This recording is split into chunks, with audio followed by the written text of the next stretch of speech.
விஜயண்ணா, உங்க வேலூர் பரப்புரை பார்த்து அதுல எதுவும் இல்லைன்ற ஆதங்கத்துல ஒரு வீடியோ ஒன்று போட்டேன். பாய்ஸ் நல்ல ஆக்ஷன் பிளாக் மாட்டிருது. ஃபுல் என்ஜாய்மெண்ட் தான். வாங்கடா. உங்களுடைய ரசிகர்கள், ஆமா அவங்க ரசிகர்கள் மட்டும்தான். ஏன்னா இன்னும் அரசியல் வயப்படலையே. காலங்கலிகாலமாய் போச்சு.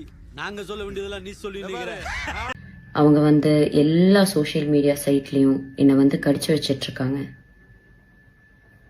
இந்த மைனர் பசங்க கிட்ட இருக்கிறது முக்காவாசி என்னமோ ஃபேக் ப்ரொஃபைல் மட்டும்தான். அதை வச்சுதான் என்ன மிரட்டிட்டும் இருக்காங்க.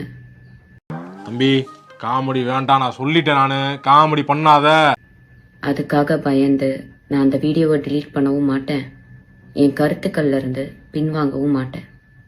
வீடியோன்னு சொன்னோன்னதான் ஞாபகமே வருது. ஃபிளாஷ்பேக்.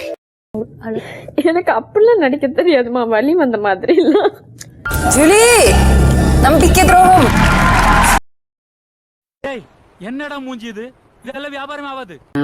என்னை சார்ந்தவங்களையும் மிரட்டுறனால இத சொல்ல வேண்டிய கட்டாயத்துல இருக்கேன்.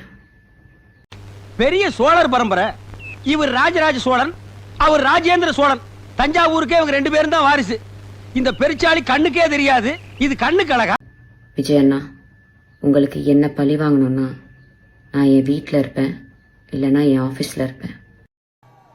குமார் யார் இவரு? என்ன வேணாலும் பண்ணுங்க, ஆனால் அவங்கள விட்டுருங்க. ஓ, நீங்கள் பனையூரை விட்டு வெளியே வர மாட்டீங்க. விஜயண்ணா, உங்களுக்கு என்ன பழி வாங்கணும்னா நான் என் வீட்டில் இருப்பேன், இல்லைன்னா என் ஆஃபீஸில் இருப்பேன். அத போய் இல்லை, நான் இன்னும் உயிரோட தான் இருக்கேன். நான் வேணா பனையூர் வரேன். ஐயோ சாமி, வேற கூட்டு போங்கடா. என்ன திட்டின மாதிரி தான். மக்களை திட்டின மாதிரிலாம் யாரையும் உள்ள இழுத்து போட மாட்டேன். ஒரு ஜன் தத்துவம் என்ன சொல்லுகிறது என்றால், மோதிரம் போடாத விரலும் இடிபடாத உரலும் இருந்தால் என்ன இல்லாட்டி என்ன.